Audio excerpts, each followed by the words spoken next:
Next on C-SPAN, in September 2012, the U.S. consulate at Benghazi, Libya was overrun by Islamic militants, leading to the death of Ambassador J. Christopher Stevens and 3 others.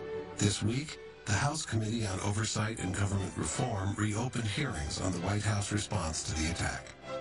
Everyone will kindly take their seats, please. Welcome you to this, the 3rd day of hearings on our government's bungled response to the attacks last September on our consulate in Benghazi, Libya. Before I call our leadoff witness, let me first say how truly unfortunate it is that our mainstream media, with the exception of Fox News, has shown such a lack of interest in this important story. I think that's a shame and a disgrace. Mr. Chairman. The chair recognizes a gentleman from Maryland. Mr. Chairman, if I may, I think the reason that the media hasn't covered these hearings is that everyone knows this is just a partisan witch hunt and a chance to attack the President and Secretary of State Clinton. While my Democratic colleague is welcome to his opinion, I like to see him and his friends in the media ignore these hearings after they hear from our first witness.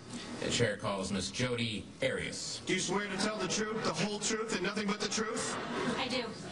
Mr. Chairman, I'm sorry, but Miss Arias is a 32-year-old woman who was just convicted of killing her boyfriend. I failed to see what possible insights or expertise that she could bring to the events in Benghazi. I think you'd be pleasantly surprised. Miss Arias is a poised and intelligent... Mr. Chairman, if you ask me, I think this witness has been called today for the sole purpose of boosting the ratings for these hearings and getting the media to cover them. That is a very mean and hurtful thing for my colleague to suggest. It hurts me very deeply. Do you realize how hard it was to book her, especially this week? Whatever. Representative Gowdy, your witness. Thank you, Mr. Chairman.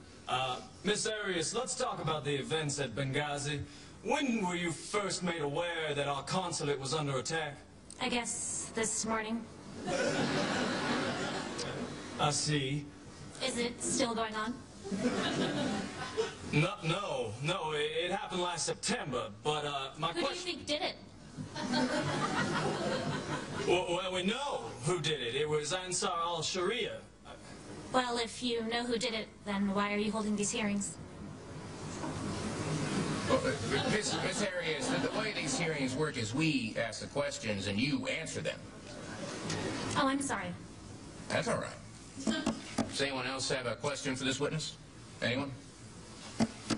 Okay. Well, thank you for coming. You bet. Well, I got you here. That story you told about your boyfriend attacking you, that was BS, right? Oh, totally. He never laid a hand on me. Yeah, it sounded fishy to me. You and the jury.